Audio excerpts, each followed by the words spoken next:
Buenas tardes, bienvenidos a una sesión más del Círculo Bastiat, sesiones que hemos dedicado a analizar la primera parte de la acción humana de Ludwig von Mises, primera parte que lleva como título, como ya lo dijimos en su momento, la acción humana. Ya vimos todo el capítulo primero, el hombre en acción. Estamos viendo el capítulo número 2, cuyo título general es Problemas epistemológicos que suscitan las ciencias de la acción humana, que se centra en la pregunta de cuál es el método propio para elaborar la teoría económica, ¿sí? Eso es lo que estamos centrando la atención, y voy a retomar esto donde nos quedamos en la última sesión, analizando el punto que Mises llama lo apriorístico y la realidad, ¿sí? Lo apriorístico y la realidad, ¿sí? Lo que está diciendo von Mises es que la praxeología, que para él es la teoría de la acción humana, si se elabora a partir de razonamientos apriorísticos, o dicho de otra manera, de forma lógico-deductiva, a partir de ciertos axiomas, de manera lógica se pueden ir derivando, ¿sí?, todos los elementos que integran la acción humana, que dicho sea de paso, ese es el objetivo de la praxeología, ¿sí? Primero que nada, distinguir cuáles son los elementos que están involucrados en la acción humana. Ese sería el primer paso, ¿sí? Y para darnos una idea de a qué se refiere Mises con esto de los axiomas, yo me di a la tarea, y esto creo ya haberlo mencionado en alguna otra sesión, de enumerar los principales axiomas de la acción humana, teniendo muy claro que un axioma es una afirmación que es tan evidente que no necesita demostrarse, ni lógicamente ni empíricamente, ¿no? Entonces, ¿cuáles son los axiomas o los principales axiomas de la acción humana? Bueno, en primer lugar, que siempre que la persona actúa lo hace con la intención de lograr un fin. Siempre actuamos en función de algún fin. Que el logro de ese fin da como resultado un mayor bienestar, o en términos más generales, una mejora en nuestras condiciones, de tal manera que ese fin que buscamos cuando actuamos siempre es un bien. Consideramos que logrando ese fin vamos a mejorar nuestra condición, y aquello con lo cual mejoramos nuestra condición es un bien. En tercer lugar, que el logro de los fines requieren del uso de medios, por la simple y sencilla razón de que no somos omnipotentes. No basta con querer algo para lograrlo. Entre lo que queremos y lo que logramos está precisamente lo que podemos, y eso depende en muy buena medida de los medios que tengamos a nuestra disposición. Que con relación a los medios, siempre vamos a elegir el más eficaz, el que nos permita lograr el fin con menor esfuerzo, en un menor tiempo, con un gasto de energías menor, en fin, el medio más eficaz. Que entre A hoy y A mañana elegimos A hoy, de tal manera que para renunciar a hoy, mañana tendríamos que recibir A más N. Aquí tenemos, sí, pues prácticamente los 6 principales axiomas de la acción humana, ¿sí? Y lo que dice von Mises es que a partir de estos axiomas, lógicamente puedes ir deduciendo una serie de conclusiones. Por ejemplo, de estos 2 últimos axiomas que mencioné yo, entre A hoy y A mañana, elegimos A hoy. De tal manera que para renunciar a hoy, mañana tendríamos que obtener A más N. Estos que son 2 axiomas de la acción humana son los axiomas a partir de los cuales se puede explicar perfectamente bien, por ejemplo, el cobro de intereses, y quitarnos de aquella idea que venían arrastrando desde los griegos hasta los escolásticos de la Edad Media, de que el cobro de intereses, cualquier cobro de intereses, aunque no lo calificáramos de usurero, era algo, inclusive como llegó a pensarse en la Edad Media, pecaminoso, ¿no? Pecaminoso de tal manera que llegó un momento en el cual a los católicos les estaba prohibido prestar dinero a intereses, y por eso es que los judíos se dedicaron a desarrollar una actividad bancaria que le estaba prohibida a los católicos, ¿no? Bueno, eso es lo que está diciendo von Mises, ¿sí? Bueno, una vez dicho esto, de que el conocimiento praxeológico es consecuencia de un razonamiento a priorístico que se manejan conceptos a partir de los cuales lógicamente se deducen una serie de verdades. Mises toca un tema que es el del individualismo metodológico.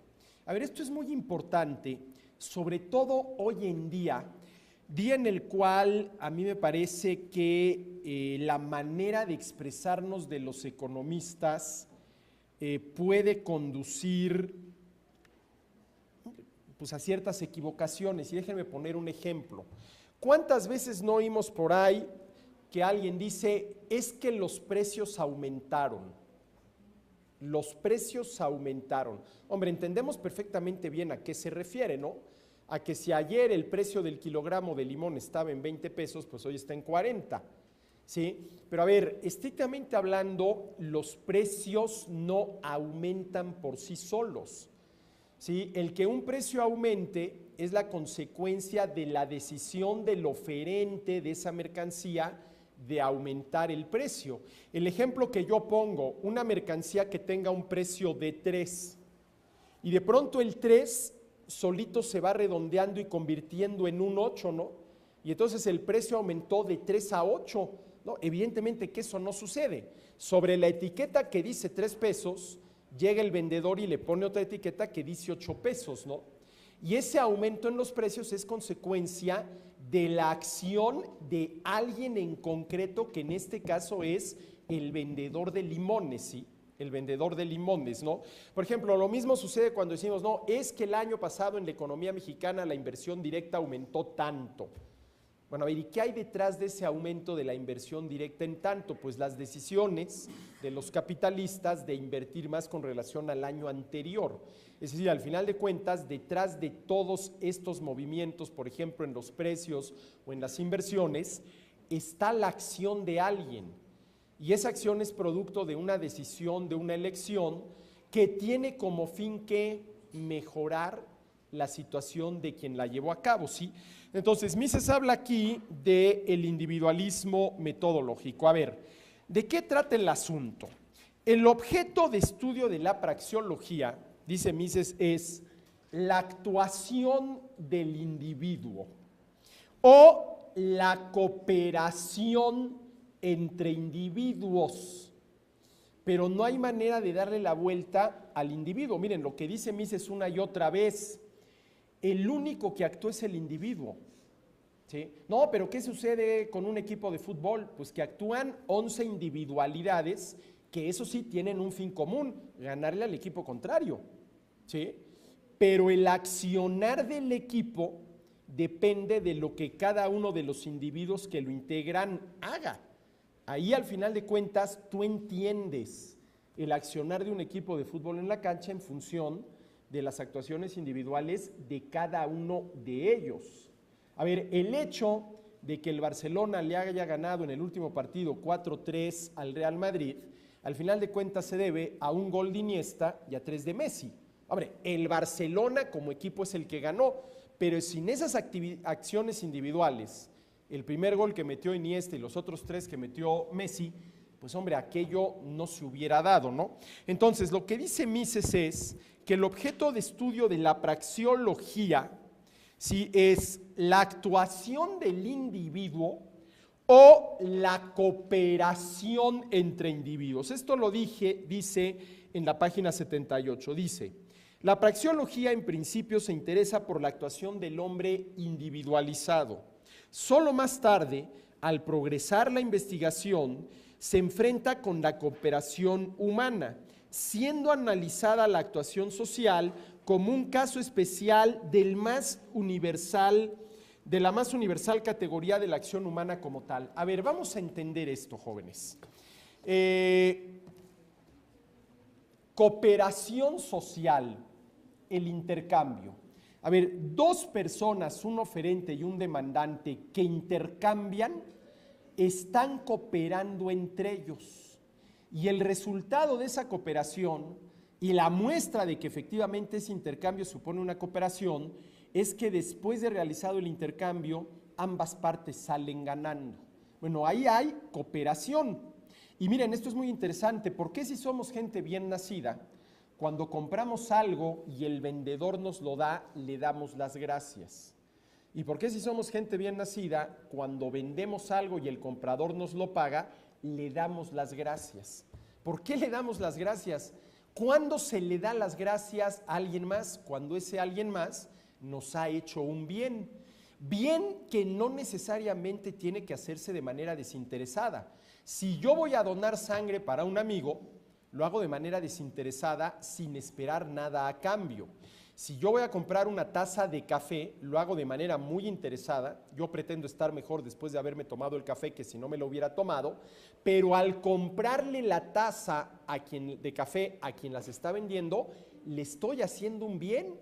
Imagínense ustedes lo que sería, válgales el comercial de Starbucks, si nadie les comprara café. ¿Qué es lo que nosotros le hacemos a Starbucks cuando vamos a comprarle tazas de café? Un bien. Y ellos también nos hacen un bien a nosotros, porque nosotros lo que queremos es tomarnos la taza de café para no dormirnos en clase de 4, ¿sí? Entonces, a ver, ahí hay cooperación social, ¿sí? Pero ojo, ¿cuál es la mejor manera de entender esa cooperación social? A partir del análisis del comportamiento individual de las partes involucradas. ¿Qué es lo que pretende el comprador al comprar una mercancía y consumirla? Mejorar su situación.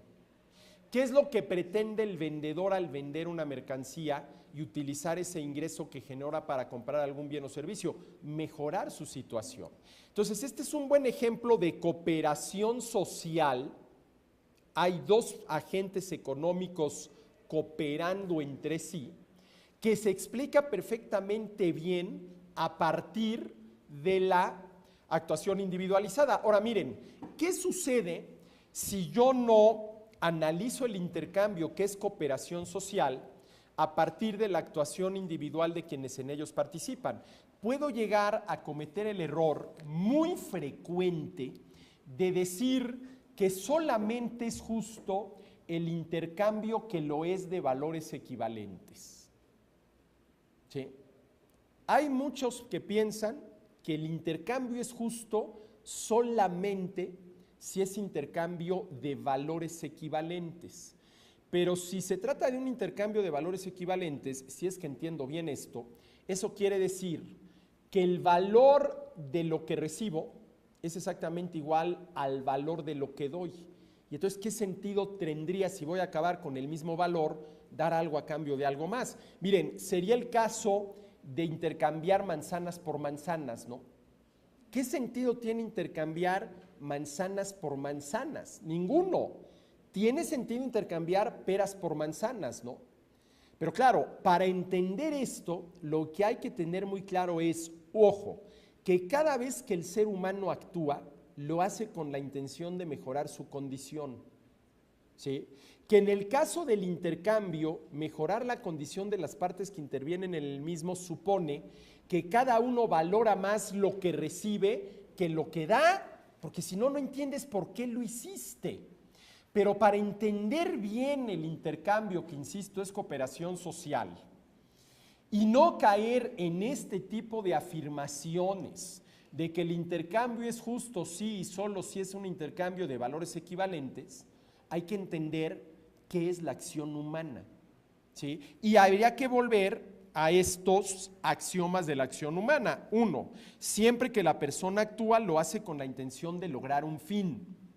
El logro de ese fin da como resultado un mayor bienestar, de tal manera que ese fin siempre es un bien, por lo menos subjetivamente. A ver, el cigarro subjetivamente es un bien para el que lo fuma porque le calma las ansias, le gusta, etcétera, etcétera, aunque objetivamente pues eso lo va a llevar directamente a la tumba con un enfisema pulmonar, ¿no? Pero bueno, ese es otro tema, ¿sí?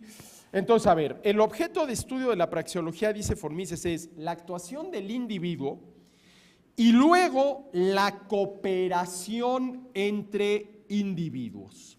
Y la cooperación entre individuos debe considerarse a partir de la conducta individual. ¿Por qué? Porque solamente el individuo actúa Dice Mises en la página 79, ante todo conviene advertir que la acción es obra siempre de seres individuales.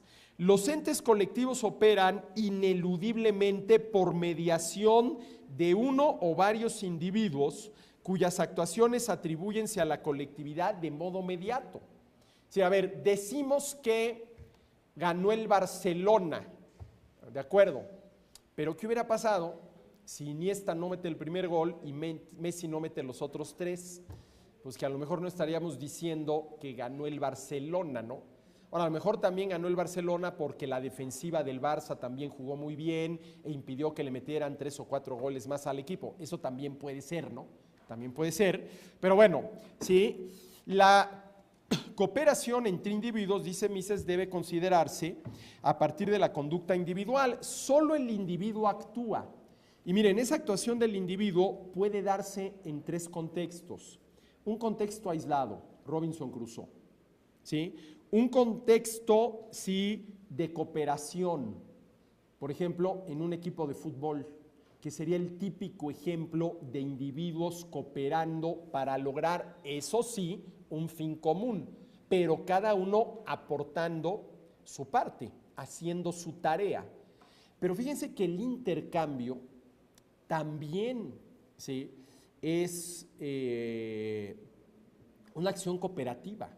Esto es lo interesante. Se piensa, por ejemplo, que la cooperación se da entre los integrantes de un equipo de fútbol, entre los integrantes de una facultad de economía en una universidad cuyo fin es formar economistas de excelencia, entre gente que tiene un mismo fin, ¿sí? Pero, por ejemplo, en el intercambio, ¿sí?, también hay una cooperación muy importante. Y al final de cuentas se tiene un mismo fin, mejorar. Yo cuando compro algo, el fin que busco es mejorar. Cuando vendo algo, el fin que busco es mejorar, ¿sí? Es mejorar. Y el tercer ámbito en el cual el ser humano puede actuar es el ámbito de la competencia, ¿no? Es el ámbito de la competencia, ¿sí? Por ejemplo, yo en este momento aquí de manera aislada estoy impartiendo este seminario. Saliendo de aquí, puedo ir a impartir una clase en la licenciatura de Economía y ahí lo que estaría yo haciendo es cooperando con los otros profesores de la escuela en la formación profesional de nuestros alumnos y cada uno realiza su tarea. Y al yo ir a dar mi clase a la licenciatura, estoy compitiendo contra los otros profesores que dan las mismas materias en las otras escuelas y facultades de economía de las otras universidades, ¿no? Entonces, los 3 ámbitos en los cuales el ser humano actúa son un ámbito aislado, Robinson Crusoe, el ámbito de la cooperación o los ámbitos, porque son muchos, de la cooperación y los ámbitos de la competencia. Los entes colectivos, dice von Mises, actúan por mediación de los individuos. Una colectividad carece de existencia y realidad propia independientemente de las acciones de los individuos que la integran. Es decir, el Barcelona, al margen de esos 11 que juegan cada vez que el Barça salta a la cancha, no existiría. Esos 11 que juegan, que a veces pueden ser unos, a veces pueden ser otros, pero tienen que estar 11 individuos en la cancha, son los que en ese momento están integrando el equipo. Pero fíjense, lo que tiene existencia sustancial, a ver, los que existen por sí mismos son los individuos que integran al equipo. Iniesta, que ya lo dije varias veces, pero va de nuevo, metió el primer gol, y Messi, que metió los otros 3, ¿sí? Y el equipo tiene una existencia accidental. ¿Qué quiere decir que tiene una existencia accidental? Que existe en función de los individuos que lo integran. Y si esos individuos desaparecen, el equipo como tal deja de existir, ¿sí? Deja de existir, ¿sí? Ahora, a ver, ¿cuál es, esto es interesante, la razón de ser de las colectividades? Las colectividades existen en la medida en la que son capaces de impulsar y orientar, y yo me atrevería a decir eficientar, hacer más eficaces las acciones individuales. las acciones individuales. ¿Sí? La sociedad no tiene más base que la propia actuación individual. Y tal cual lo dice Mises, la sociedad no tiene más base que la propia actuación individual. La actuación individual engendra la colectividad. La colectividad se integra de concretas actuaciones individuales. Sin los individuos que las integran, no hay colectividades. Ahora, aquí lo interesante es que, y esto Mises no lo dice, y lo repito, es que esas colectividades existen en la medida en la que son capaces de impulsar y orientar acciones individuales. ¿Sí? Voy a poner un ejemplo. ¿Cómo creen ustedes que Messi juegue un mejor fútbol? ¿Con otros 10 compañeros de equipo en la cancha o él solito en la cancha? A ver, si él tuviera que hacer todo lo que hacen 11, hombre, yo no dudo que le seguiría pateando la pelota y metiendo goles, pero su eficacia sería mucho menor, ¿sí?, de la que tiene ahorita contando con la colaboración de los otros 10 en la cancha. ¿Sí? Imaginemos, por ejemplo, un relevo en atletismo o un relevo en natación. Bueno, pues ya el mismo concepto de relevo supone una colectividad. Tiene que haber 4 corredores o 4 nadadores. ¿Sí? Pretender que un individuo corra un relevo en atletismo o en natación es absurdo, ¿no? Porque ya no sería un relevo, sería una prueba individual. ¿Sí? Sería una prueba individual. Ahora, a ver, por ejemplo, ¿sí?, las empresas. ¿Cómo creen ustedes que un personaje como Steve Jobs, ¿sí?, podía lograr mejores resultados? ¿Actuando solo y aislado o cooperando con otras personas en lo que acabó siendo Apple? Bueno, claro, Steve Jobs necesitaba de los demás. Bill Gates necesita de los demás, necesita de más gente para poder potenciar aquello que hace, porque él solo muy probablemente hubiera sido incapaz de llegar hasta donde llegó contando con la colaboración de todos los demás, ¿no?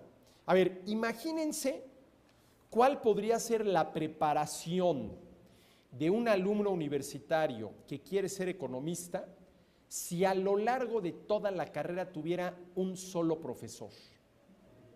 Hombre, yo no digo que no podría salir bien preparado, ¿no? Se me acaba de ocurrir, bueno, y si ese profesor fuera Adam Smith, entonces a lo mejor, o Mises, pero bueno, sí. Pero claro, lo que pasa es que aquí una facultad, una escuela de economía, es una colectividad de entrada de profesores, cada uno haciendo su tarea.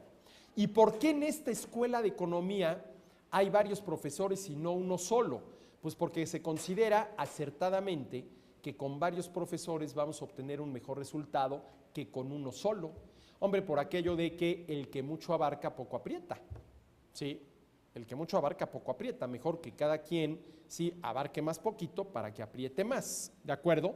Entonces, las colectividades existen en la medida en la que son capaces de impulsar, orientar y hacer más eficaces las acciones individuales. Miren, esta idea ya está en Aristóteles. Aristóteles dijo que una de las causas de que vivamos en colectividad, claro, él no utilizaba la palabra colectividad, utilizaba la palabra polis en el sentido de sociedad, era que estamos conscientes de que viviendo con los demás podemos vivir mejor. A ver, ¿por qué las condiciones existenciales de Robinson Crusoe son muy precarias? Lo voy a decir muy sencillo, porque no hay nadie que le puede echar una mano. Oye, ¿y a poco en nuestro caso hay mucha gente que nos echa la mano?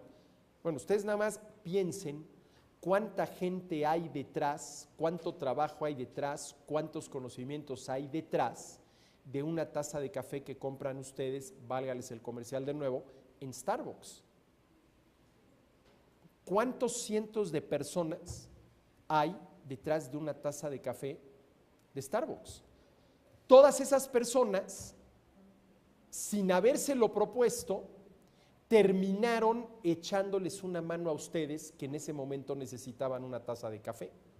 ¿Sí? Entonces, claro, ¿Por qué las condiciones existenciales de Robinson Crusoe son sumamente precarias y a lo más a lo que puede aspirar es a no morirse de hambre, pero difícilmente va a pasar de ahí? Porque no tiene absolutamente nadie que le eche la mano.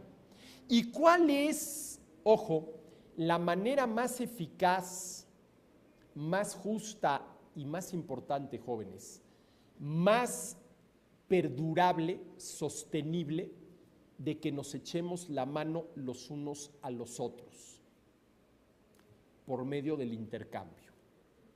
Miren, vamos a suponer que yo quiero satisfacer mis necesidades de alimentación. Y la manera que escogí para satisfacer esas necesidades es asaltar a mi vecino todas las mañanas.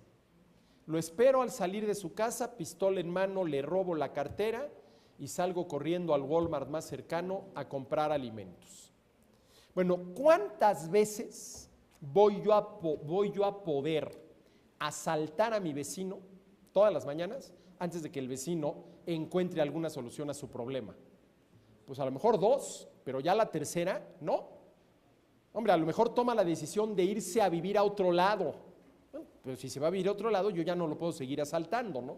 Bueno, vamos a suponer que la manera que elijo para satisfacer mi hambre no es asaltando a mi vecino, sino esperándolo todas las mañanas cuando sale a trabajar para pedirle limosna. Oiga, vecino, usted ha oído hablado de esto de la buena vecindad, somos vecinos, hoy por mí, mañana por usted, présteme 500 pesos para ir al súper, ¿no? Bueno, si le dije présteme 500 pesos para ir al súper, a lo mejor el vecino cree que fue por una sola vez, que en la noche cuando regrese yo le voy a regresar los 500 pesos más un regalito, le compré un chocolate y en agradecimiento. Pero ¿qué sucede si a la mañana siguiente, nuevamente, oiga vecino, hoy por mí, mañana por usted, no me puede prestar usted otra vez 500 pesos? Bueno, ¿cuántas veces el vecino va a estar dispuesto a prestarme 500 pesos para que yo pueda comer? Bueno, va a llegar un momento, y eso va a ser por la segunda, tercera, de oye, este ya me está viendo la cara. La primera vez se entiende, ¿no? Pero ya es la tercera vez, me lo pidió el lunes, me lo pidió el martes, es miércoles y aquí está otra vez de pedigüeño. La pregunta es, ¿cuántas veces podemos esperar que los demás nos echen la mano si los obligamos a punta de pistola o si no les ofrecemos nada a cambio? Muy pocas. ¿Cuántas veces podemos esperar que nos echen la mano si les ofrecemos algo a cambio por aquello que nos van a dar? ¿Cuántas? Todas. A ver, pues, ¿cuántas veces alguien esté dispuesto a pagar lo que yo cobro por una conferencia? Voy a ir a dársela. Pues si de eso pido mi limosna. ¿Cuántas veces alguien esté dispuesto a pagarme el precio que yo cobro por una conferencia?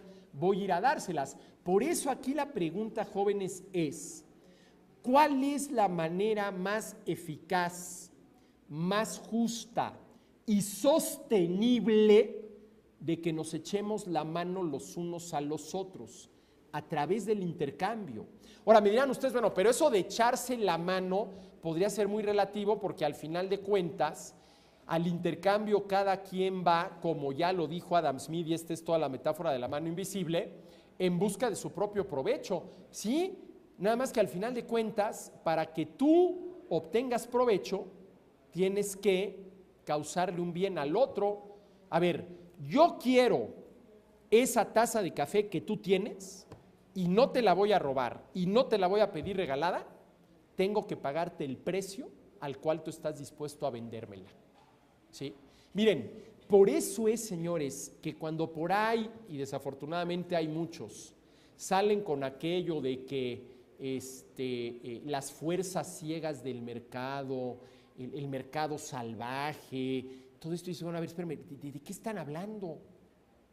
¿De qué están hablando? El mercado es el intercambio y eso no tiene nada de salvaje, al contrario, es muy civilizado, ¿sí?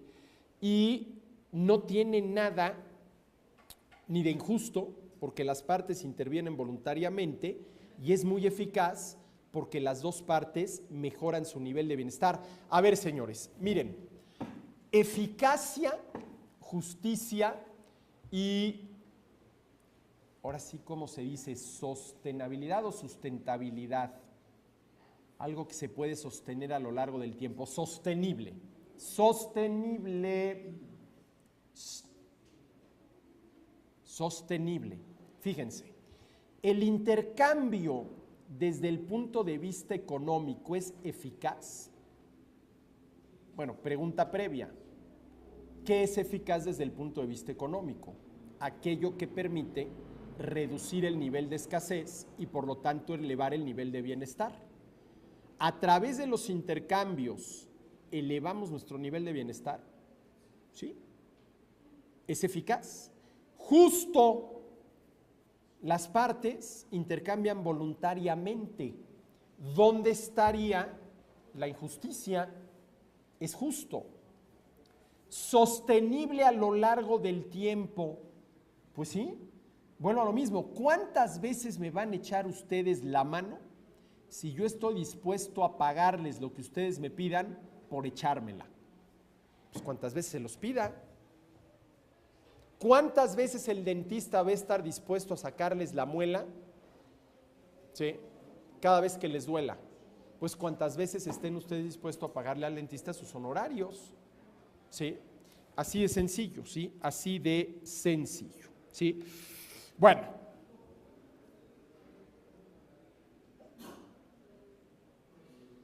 Las sociedades, las colectividades, bueno, espérenme, ojo, vuelvo a esto, ya me quedé pensando por qué salió a colación todo esto que acabo yo de señalar ahorita.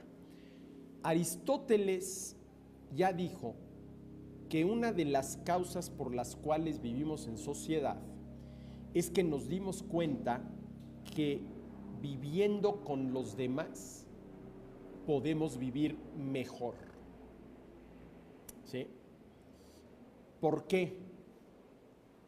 ¿O qué condición se tiene que cumplir? Que nos echemos la mano los unos a los otros. Es decir, que seamos realmente una colectividad, no solamente un conjunto de personas, ¿no? Sí, no solamente un conjunto de personas. Y por colectividad entiendo estas interacciones, por ejemplo, a través del intercambio, que nos permiten mejorar nuestra situación. Entonces, a ver, señores, la sociedad no es la suma de sus integrantes. Es la interacción de quienes la integran. Ojo, la interacción. ¿Sí? Si yo tengo,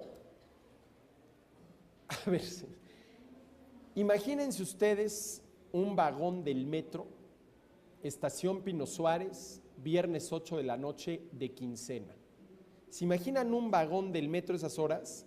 La gente, ¿sí?, asardinada. Bueno, a ver, ese es un conjunto de personas, pues sí, pero la pregunta ¿es realmente una colectividad? No, porque no están interactuando unas con otras. Ahora, a ver, vamos a suponer que hay un accidente en el metro, se descarrila ese vagón y todos los que están adentro tienen que empezar a interactuar entre sí para tratar de resolver la situación, a ver cómo le hacemos para salir de aquí. En ese momento se convierte ¿en qué? En una colectividad, ¿no? En una colectividad, ¿sí? Entonces, la sociedad no es la suma de sus integrantes, es la interacción de quienes la integran. No basta que sus integrantes estén juntos, como los muertos en el panteón. Es necesario que interactúen como sucede con un equipo de fútbol, ¿sí? Con un equipo de fútbol, ¿de acuerdo? Bueno, sí. Entonces, el objeto de estudio de la praxeología, dice Mises, es la actuación del individuo y por lo tanto la acción humana en general. Y la acción individualizada, la actuación concreta. Es decir, aquí hay dos niveles de estudio, la acción humana en general y la actuación concreta, Ahora fíjense, la ciencia lo es siempre de lo universal Y el conocimiento de lo universal sirve para entender hechos particulares. Hechos particulares. ¿Sí? Y entender quiere decir tener idea clara de las cosas. Tener idea clara de las cosas. ¿Sí? Bueno, a ver, según Mises, y volviendo a este asunto del individualismo metodológico, la vida humana es una secuencia ininterrumpida de acciones individualizadas, de acciones de cada quien. ¿Y qué supone actuar? Supone decidir y elegir, y por lo tanto renunciar, y por lo tanto generar costos de oportunidad. A ver, vivir para el ser humano significa, hombre, a nivel de lo humano, a nivel químico, físico, biológico, vivir para el ser humano supone lo mismo que supone para una planta o un animal. Pero en lo que es propio del ser humano, vivir para él supone una serie ininterrumpida de decisiones y elecciones convertidas en acciones. A ver, señores, la primera decisión del día, suena el despertador, ¿me levanto o no me levanto? Esta es la primera decisión del día. No, es que me levanto porque si no, no llego a tiempo al trabajo. A ver, de acuerdo. Pero al final de cuentas, tú decidiste levantarte porque consideras estar mejor llegando a tiempo al trabajo que llegando tarde y aguantándote la reprimenda de tu jefe. Qué barbaridad, Godínez, otra vez llegando tarde, es el colmo, ¿sí? Claro, por eso es que me decidí levantar. A ver, señores, 5:30 de la mañana, suena el despertador. No empezamos el día con esa lucha tan clásica con los otros 5 minutitos más. Y luego las trampas a las que recurrimos, ¿no? A ver, vamos a suponer que me tengo que levantar ya lo más tarde, 10 para las 6. Bueno, pongo el despertador, un despertador a las 5:30, otro al 20 para las 6 y otro al 10 para las 6. Y al de las 5:30 digo, lero, todavía no, ¿sí? Me quedo aquí, no puedes tú más que yo. Con el del cuarto, el del 20 para las 6, híjole, ya se está acercando, pero me quedan 10 minutitos más. Y al 10 para las 6, levántate porque si no vas a llegar tarde. Es decir, somos nosotros los que decidimos. La última decisión del día, ¿a qué horas pongo el despertador? Para mañana en la mañana, ¿no? ¿A qué horas pongo el despertador, no? O si ya lo puse, la próxima decisión. ¿Cierro el libro, apago la luz y me duermo o sigo leyendo, no? Que dicho sea de paso, ahorita estoy leyendo una novela. Se me va ahorita el nombre del autor, es un alemán, pero está muy simpática, está interesante, que se llama Ha vuelto. Así se llama la novela, Ha vuelto. Y se supone que el que ha vuelto es Hitler. De pronto Hitler revive en Berlín, exactamente en el lugar donde se supone que los enterraron a él y a Eva Braun y los incineraron con gasolina, que hoy es un parque en Berlín. Entonces despierta, ¿sí? En el 2011. En la misma fecha en que se suicidó, despierta, ¿no? Y de veras que está muy interesante la novela y además muy simpática porque todas las reflexiones que hace y Alemania cómo llegó a esto y ahora por qué estamos llenos de turcos y qué pasó y ahora resulta que ya somos cuates de los rusos.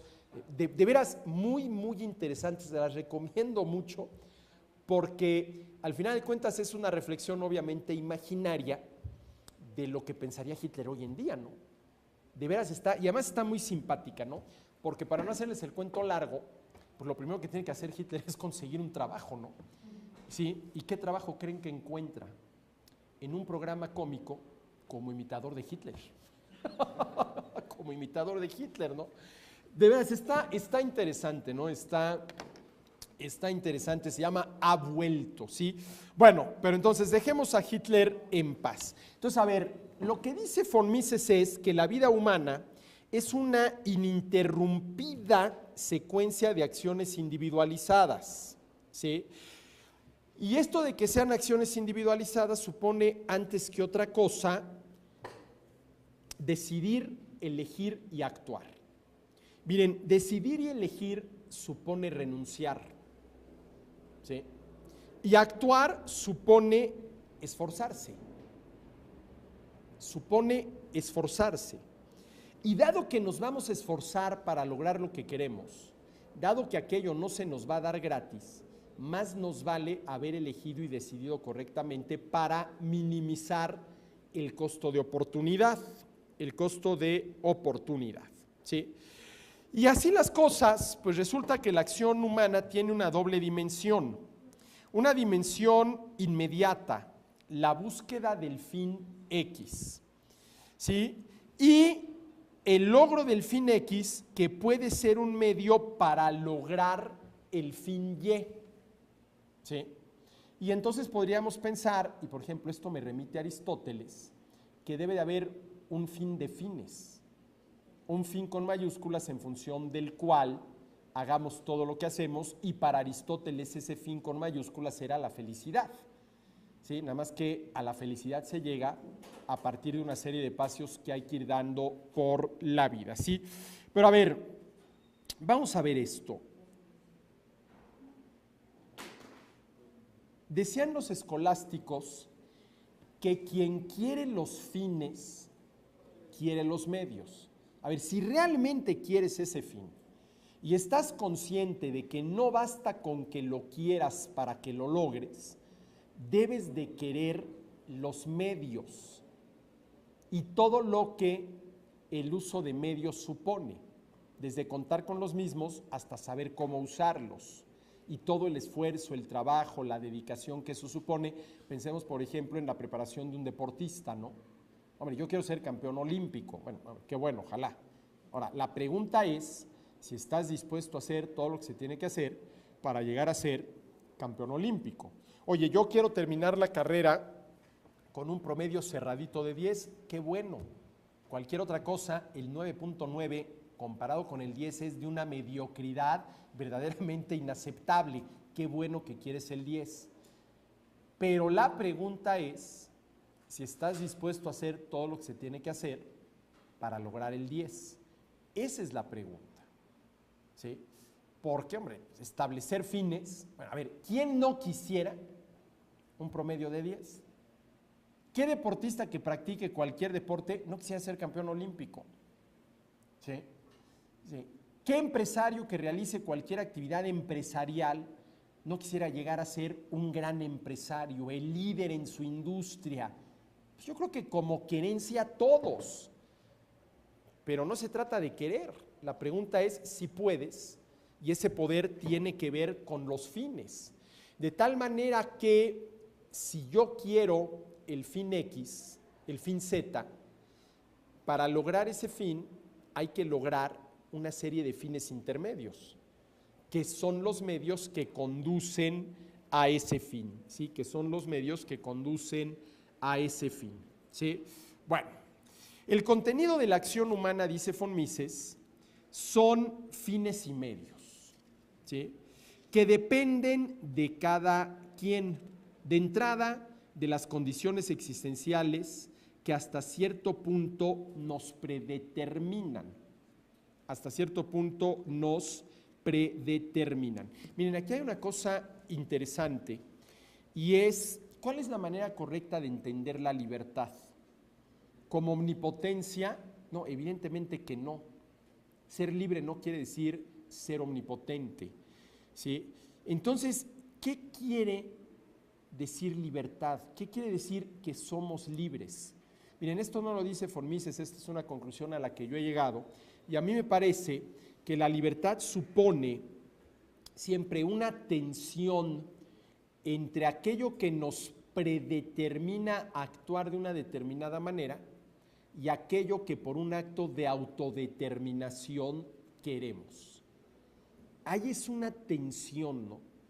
Es una tensión que evidentemente tenemos que saber manejar, porque de que estamos predeterminados por una cantidad de factores impresionantes, de entrada, la familia en la que nacimos, la manera en que fuimos educados, los valores que se nos inculcaron, la escuela a la que fuimos, el país en que nacimos. Claro, todo eso te predetermina, ¿sí? Te predetermina. Es más, en los primeros años de la vida del ser humano, lo que más importa es la predeterminación. Por ejemplo, la educación que te dan tus papás, los valores que te inculcan en tu casa, en la parroquia, en la escuela, donde sea, ¿no? Llega un momento, por ahí de la adolescencia, cuando empieza, vamos a decirlo así, a aparecer este tema de la libertad, que en muy buena medida supone cuestionar todos esos elementos que te están predeterminando, ¿no? Pero una cosa es cuestionarlos inteligentemente y otra cosa es rechazar todo por capricho, ¿no? Es que me lo dijo mi papá. No, espérame, lo importante no es que te lo haya dicho tu papá, lo importante es qué te dijo tu papá. Es que si me lo dice mi papá está mal. Oye, de entrada, ¿qué concepto tienes de tu pobre padre, no? Pero lo importante no es que te lo dijo tu papá, sino a ver qué te dijo tu papá, ¿no?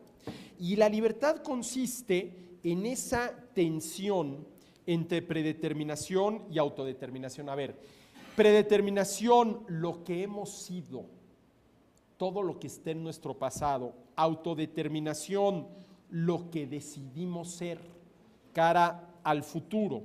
Y en ese sentido, el presente es el tiempo para usar los medios, los poderes, que nos permitirán ir de lo que hemos sido, y por eso somos hoy, a lo que decidimos ser, ¿sí? A lo que decidimos ser, ¿sí? Ahora, a ver,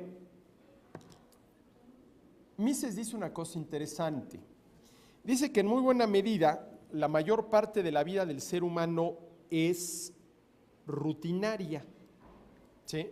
Que la mayor parte de la vida del ser humano es rutinaria. La mayor parte de la vida del hombre es pura rutina. Practicamos determinados actos sin prestarles atención especial. Muchas cosas las realizamos porque así fue educado, porque del mismo modo otros proceden o porque tales actuaciones resultan normales en su ambiente.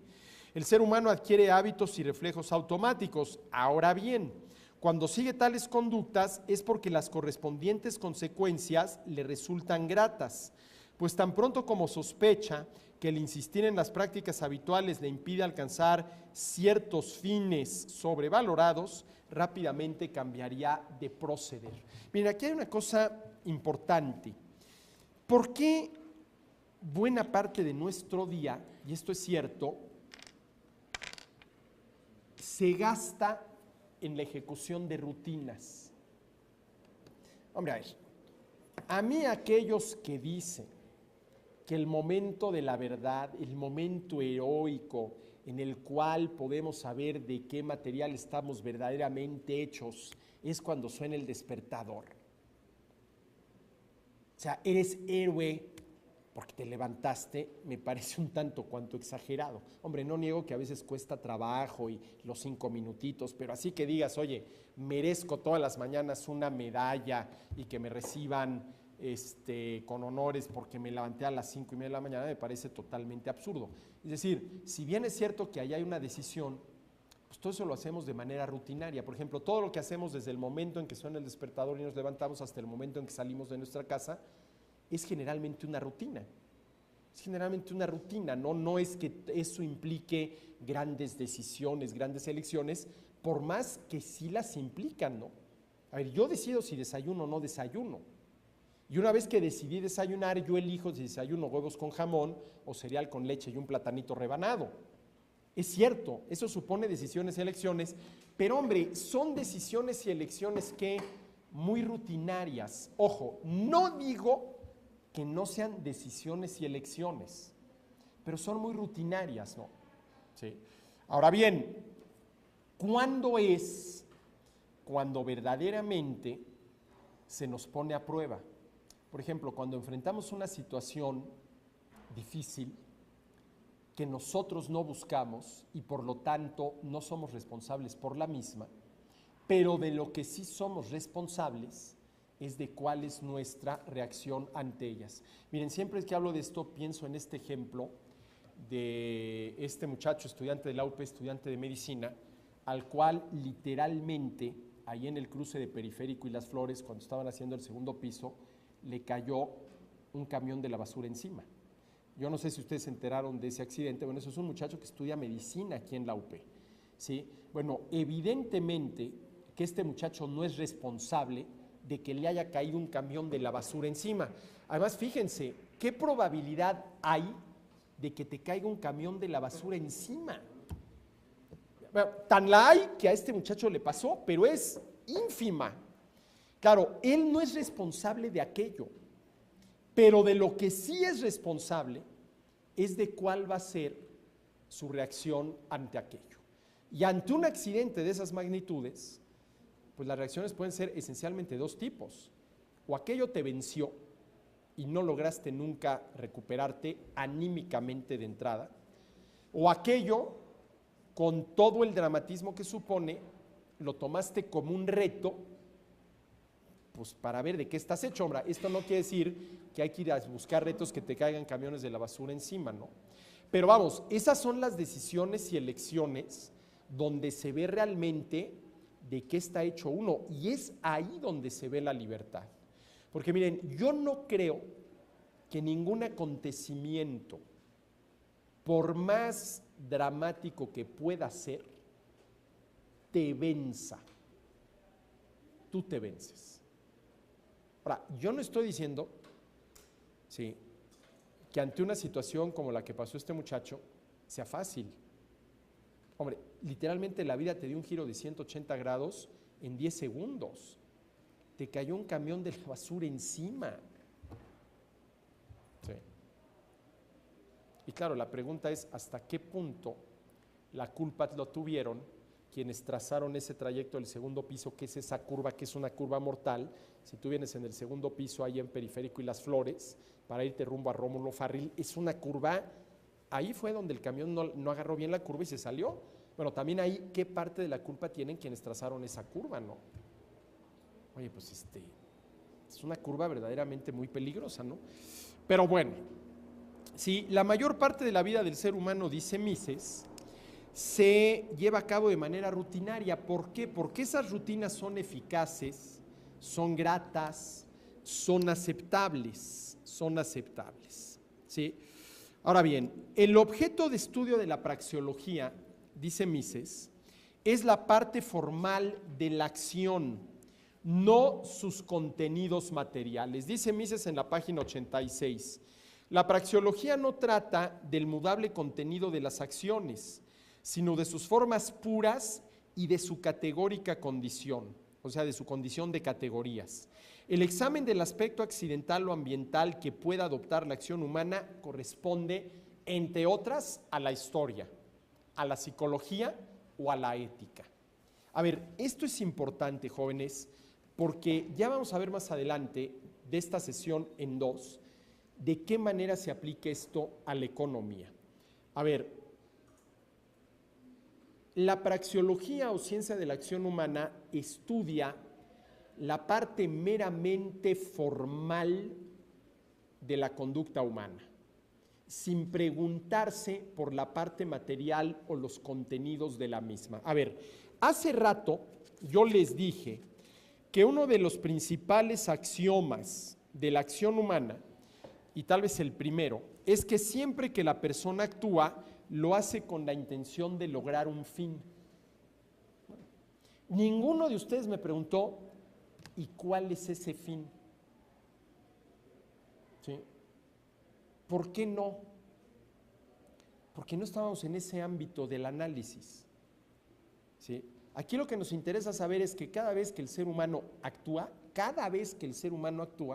lo hace con la intención, ojo, intención, habrá que ver si lo logra o no, de lograr un fin. Bueno, ahí tenemos ya una primera pieza de conocimiento relacionado con la acción humana desde una perspectiva meramente formal. Si me pregunto cuál es el fin por el cual el ser humano actúa, de entrada me encuentro con qué problema para resolver. A ver, yo les planteo esta pregunta. ¿Por qué actúa el ser humano? Sobre todo si por actuación entendemos una conducta consciente, que es con lo que empieza von Mises. Por acción humana hay que entender una conducta consciente. Si yo les digo, ¿por qué actúa el ser humano? ¿Cuántas respuestas posibles hay a esa pregunta? Una. Por un fin. Por un fin. Ahora, si yo les pregunto, ¿por qué actúan Pedro, Enrique, Juan y Pablo? ¿Cuántas respuestas puede haber? Muchas. Ahí estamos ya en el ámbito de lo material, ahí ya nos estamos preguntando cuál fin busca Pedro. Bueno, eso ya sería tema, por ejemplo, o de la psicología. ¿Por qué Pedro busca ese fin? ¿Sí? ¿Qué resortes psicológicos lo mueven a buscar ese fin? O, por ejemplo, la ética. ¿Ese fin que busca Pedro es un fin moralmente, éticamente válido o no?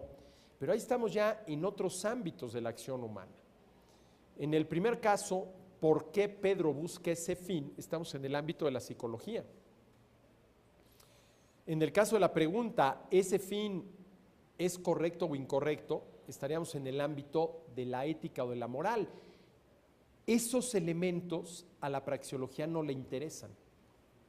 A la praxeología lo que le interesa es saber que cada vez que el ser humano actúa, lo hace en la búsqueda de algún fin. El objeto de estudio de la praxeología es la parte formal de la acción humana, no sus contenidos materiales. Ahora me dirán ustedes, es que eso de los contenidos materiales aparece cuando aparece la economía. No, tampoco. La economía también es una ciencia meramente formal. A ver, al economista, como economista, le interesa saber por qué Pedro compró un par de zapatos y no un libro. A ver, ¿le interesa saber cuáles fueron las motivaciones por las cuales Pedro compró un par de zapatos y no un libro? No. Ahora, a ver, si el economista sabía que las opciones de compra de Pedro eran un par de zapatos o un libro y compró un par de zapatos, la conclusión a la que llega es que Pedro pretende estar mejor con el par de zapatos que con el libro. Eso sí, pero las motivaciones de Pedro, por qué Pedro compró un par de zapatos y no un libro, no son objeto propio de estudio del economista. Eso es del psicólogo, del psiquiatra. Vayamos a saber de quién, ¿sí? Vamos a saber de quién, ¿no? Ahora, a ver, el hecho de que Pedro haya utilizado ese par de zapatos no para calzarlos y presumirlos por la calle, sino para agarrar a zapatazos a un amigo suyo, ¿es también objeto propio de estudio del economista?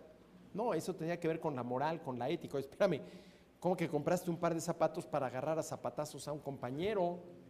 Eso es inaceptable, al menos de entrada, ¿no? Habrá que ver por qué lo agarró a zapatazos. Tal vez el otro se merecía eso y más, ¿no? Eso y más. Entonces, aquí lo interesante, insisto, esto lo vamos a empezar a ver de esta clase en dos más, es que si bien es cierto, como dice Mises y tiene razón, que la praxeología lo que estudia son la parte formal de la acción humana y no sus contenidos materiales, uno podría pensar que cuando lleguemos al tema de la economía, entonces iban a aparecer los contenidos materiales. Y vamos a ver que tampoco, ¿no? Vamos a ver que tampoco, ¿sí? Bueno, ahora a ver, después de todo esto, Mises le dedica, y esto nada más lo voy a mencionar, de manera importante algunas páginas a distinguir entre el objeto propio de estudio de la historia y el objeto propio de estudio de la praxeología, ¿sí? De entrada hay una cosa interesante y en esta yo quisiera sí centrar la atención. A ver, Mises se pregunta si el historiador, cuyo objeto de estudio son los hechos pasados o las consecuencias pasadas de la acción humana, puede abordar su objeto de estudio, ¿sí?, sin prejuicios, sin valoraciones previas. Y lo que Mises dice es que resulta muy difícil. Es que resulta muy difícil, porque a ver, vamos a suponer que tú eres un historiador, que desde chiquito sentiste fascinación por la figura de Napoleón. Es más, precisamente por esa fascinación que sentiste por la figura de Napoleón, estudiaste historia y lo tuyo es el periodo napoleónico. Vamos a suponer a alguien que desde chiquito sintió una enorme aversión a la figura de Napoleón porque acabó siendo un dictador, emperador, etcétera, etcétera. ¿Ustedes creen que estos dos personajes van a poder abordar el estudio de la era napoleónica? Uno con una gran admiración por Napoleón, otro con una gran animadversión, de manera no prejuiciada. No, no. Ahora, ¿cuál es la diferencia, dice Mises, entre el historiador por un lado y pues vamos a llamarle así, el praxeólogo por el otro? ¿Sí? Que el praxeólogo sí puede abordar su objeto de estudio, que es la acción humana, sin ningún prejuicio. Porque además, a ver, ¿qué prejuicio podríamos tener con relación al análisis de la conducta humana, ojo, en abstracto? No de la... A ver, si yo como padre analizo la conducta de uno de mis hijos, quiero que el resultado sea positivo y poder aplaudirle a mi hijo por esa conducta. Ahí hay un cierto prejuicio. Yo quiero que la conducta de mi hijo sea apropiada y a lo mejor eso me lleva a hacerme de la vista gorda con ciertas actuaciones de mi hijo, ¿no? Pero claro, ahí lo que quiero analizar es la conducta concreta de un ser humano que además es mi hijo. No, aquí el praxeólogo lo que quiere analizar es la conducta humana en general, en abstracto, en universal. ¿Qué prejuicios podría tener uno al respecto? Miren, el ejemplo que yo pongo, y que creo que ya lo mencioné en otra sesión, piensen en el químico. Y el químico quiere conocer la composición molecular del agua. Y para eso pues tiene que realizar una serie de experimentos que le permitan analizar aquello y llegar, lo voy a decir en términos muy gráficos, a ver que eso es 2 de hidrógeno y 1 de oxígeno. Bueno, ¿ustedes creen que un químico, antes de saber que aquello es 2 de hidrógeno y 1 de oxígeno, estaba prejuiciado y ese prejuicio lo llevaba a querer que el agua fuera necesariamente H3O? Pues no, ahí tú vas sin prejuicio alguno a descubrir cuál es la composición molecular del agua. Y lo mismo te da que sea H2O, que HO2, que H3O, que HO3.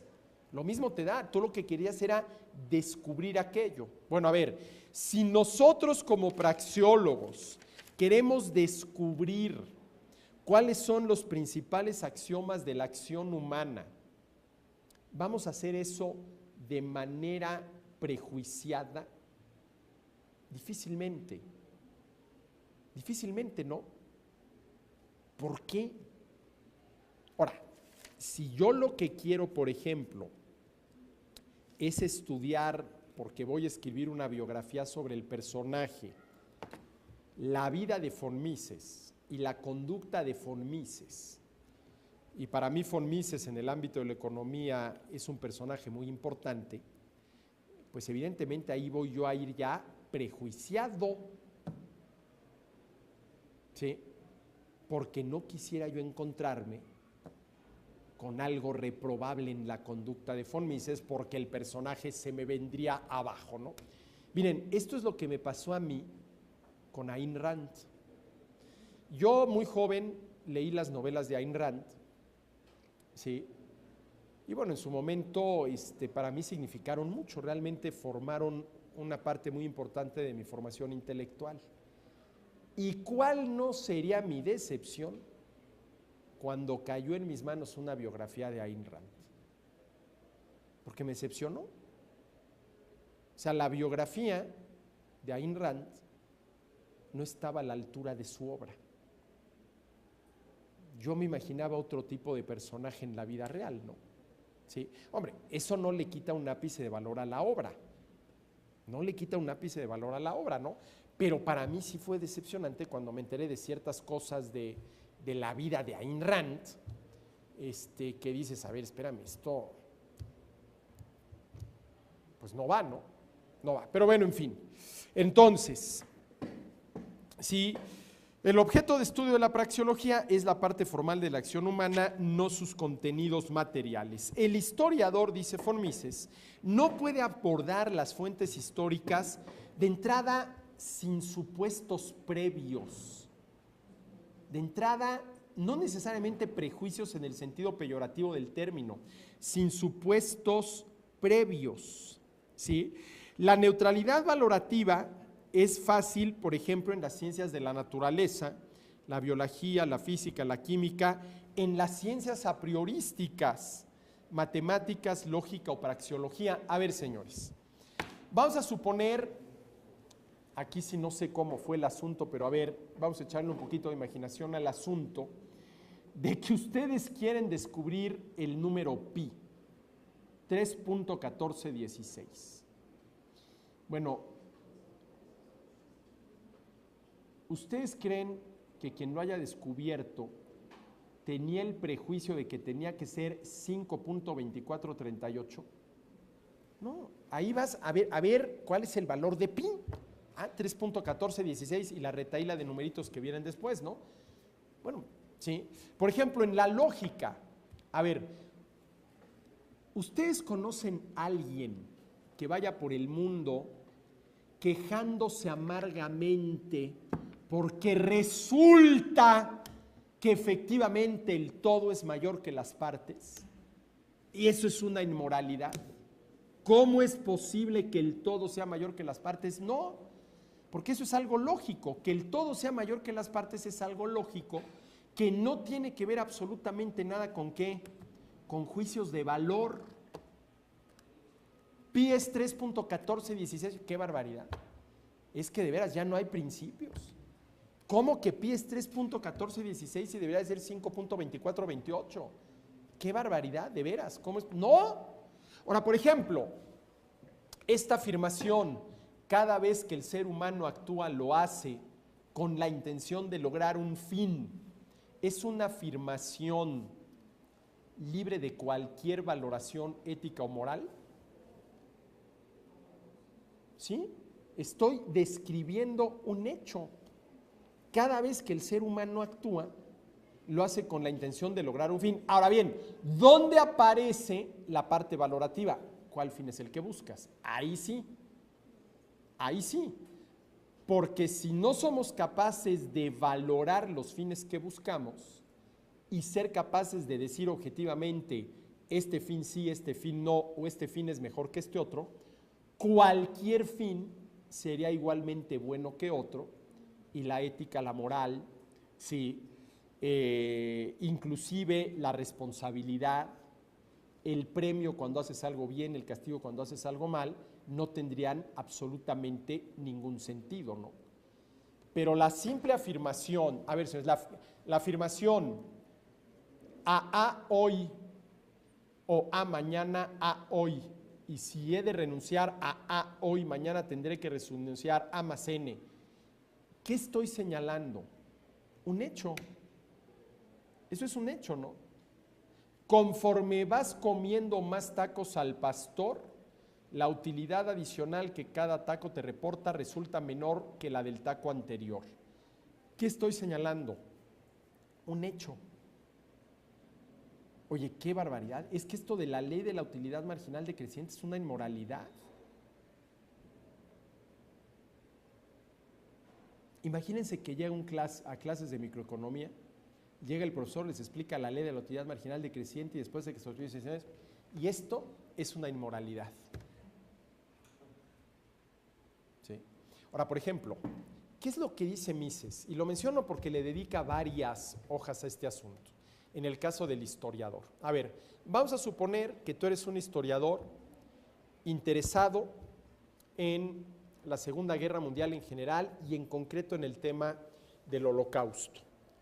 La pregunta es, tú vas a empezar a estudiar esos eventos históricos sin ningún juicio previo, que eso es un prejuicio. A ver, Juan, la palabra prejuicio tiene dos sentidos. El sentido literal es un juicio previo. Y en ese sentido, si el juicio es correcto, pues no tiene nada de malo. En sentido peyorativo es que ya todo lo tienes prejuiciado, ¿no? Es decir, que ni siquiera es capaz de analizar aquello a ver si tu juicio previo está equivocado. Pero la pregunta es, si yo voy a estudiar el Holocausto, ¿abordaré el estudio de ese hecho histórico sin ningún juicio previo? No, es más, probablemente yo haya elegido ese tema por un juicio previo, que quisiera yo pensar que es reprobable, ¿no? Eso es algo que no debería de haber sucedido, ¿no? O a lo mejor, luego se encuentra uno con cada personaje por ahí, con un juicio previo favorable, ¿no? Bueno, puede ser. Pero ya sea en contra o favorable, ¿por qué el historiador elige? Sí, a ver, yo les diría, haciendo de lado el costo de oportunidad que puede ser enorme, Aristóteles o Platón. Si a mí me preguntan, Aristóteles. Santo Tomás o San Agustín. Si a mí me preguntan, Santo Tomás. Kant o Hegel. Si a mí me preguntan, Kant. Por ejemplo, ya más contemporáneos. Rawls o Nozick. Nozick o Rawls. Nozick. Bueno, ¿por qué elegí Aristóteles?